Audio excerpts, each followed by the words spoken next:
एक बार की बात है, गौतम बुद्ध अपने शिष्यों को जिंदगी से जुड़ी अच्छी बुरी चीजों का ज्ञान दे रहे थे। सभी शिष्य उनकी बातों को बहुत ध्यान से सुन रहे थे। उन सभी में एक शिष्य ऐसा था जिसे प्रश्न पूछने की बहुत आदत थी। वो उठकर गौतम बुद्ध के पास गया और उनसे बोला, आप हमें जिंदगी के बारे में जो कुछ सिखा रहे हैं उस सब का क्या फायदा, क्योंकि हम में से बहुत से बच्चों को ये भी नहीं पता कि हमारे जीवन का मूल्य क्या है और ये जीवन हमारे लिए कितना कीमती है।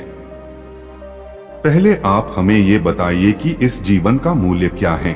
अपने शिष्य की बात सुनकर गौतम बुद्ध अपने कक्ष में गए और एक चमकता हुआ पत्थर का टुकड़ा लेकर आए। वो टुकड़ा उन्होंने अपने शिष्य को दिया और बोले, मैं तुम्हें इस जीवन का मूल्य तब बताऊंगा जब तुम इस पत्थर का सही मूल्य पता लगाकर आओगे। साथ ही ये ध्यान रखना कि तुम्हें ये पत्थर का टुकड़ा किसी को बेचना नहीं है।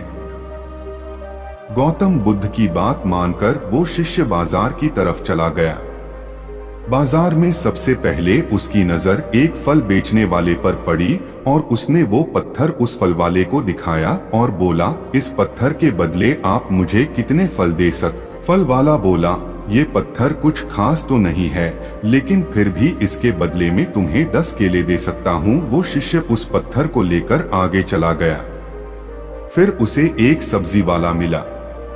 शिष्य ने उस सब्जी वाले से उस पत्थर की कीमत पूछी। सब्जी वाले ने उस पत्थर को ध्यान से देखा और बोला, इस पत्थर की कीमत के बदले में तुम्हें ज्यादा से ज्यादा 1 बोरी भरकर सब्जियां दे सकता हूँ। इसके बाद वो शिष्य उस पत्थर को लेकर एक सोने के व्यापारी के पास गया। उस पत्थर की टुकड़े की चमक देखते ही उस सुनार ने उसकी कीमत 100 सोने के सिक्के लगाए।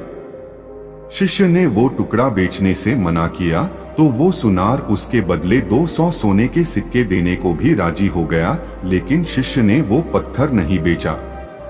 इसके बाद वो शिष्य एक हीरों के व्यापारी के पास गया और उनके सामने उसने वो पत्थर के टुकड़े को रख दिया।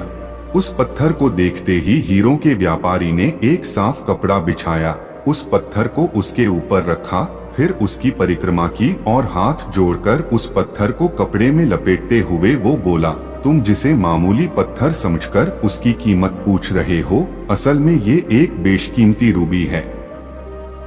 ऐसा रूबी हर किसी को नहीं मिलता।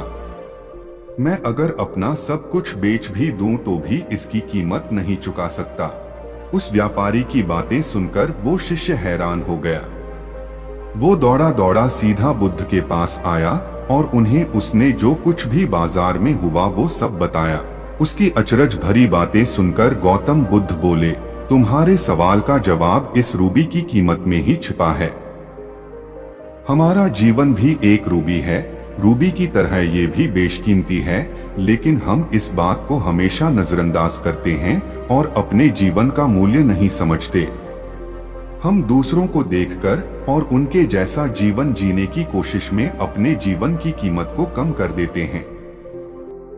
हम ये सोचते हैं कि हमारी जिंदगी की कीमत वही है जो दूसरे हमें बताते हैं, लेकिन ये बात हमेशा ध्यान रखना कि सामने वाला अपनी हैसियत, बुद्धि और अपनी समझ के हिसाब से तुम्हारी कीमत लगाता है। जिंदगी सिर्फ एक बार मिलती है, इसलिए इसको बर्बाद ना करें। अपनी जिंदगी को उतना ही कीमती समझें जितना कीमती आप अपने बैंक में रखे रुपयों को समझते हैं। आज के समय में लोग अपनी जिंदगी से ज्यादा कीमती प्यार, पैसों और दिखावे से भरी चीजों को समझते हैं। प्यार के चक्कर में लोग सुसाइड कर लेते हैं। पैसों के चक्कर में ऐसा काम करने लग जाते हैं जिससे उनकी जिंदगी बर्बाद हो जाती है। नाम कमाने के चक्कर में उल्टे सीधे काम करने लग जाते हैं।